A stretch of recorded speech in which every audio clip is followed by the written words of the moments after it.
আপনি ভাবতেই পারেন বয়সোচিত একটি স্বাভাবিক রোগ হলো উচ্চ রক্তচাপ, কিন্তু কথাটি একদমই ঠিক নয়।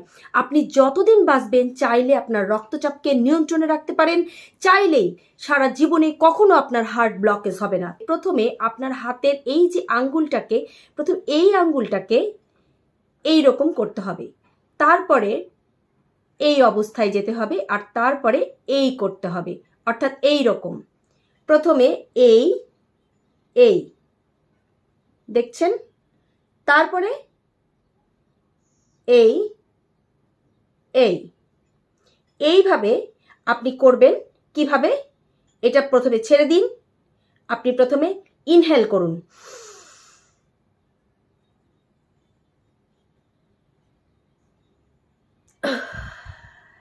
এক্সিল, অর্থাৎ আপনি দিনে 50 বার করে সকালে করবেন, রাতে করবেন। এটা ইনহেল করবেন, এক্সিল করবেন।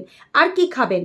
খাওয়ার মধ্যে কয়েকটি জিনিস অবশ্যই খাবেন। 2 ইঞ্চি কাঁচা আদা, 2 ইঞ্চি কাঁচা হলুদ, 2 থেকে 3টি আমলকি এবং 4 থেকে 5টি গোলমরিচ একসঙ্গে ব্লেন্ড করুন, আর তারপর একটা জুস তৈরি করে খেয়ে ফেলুন।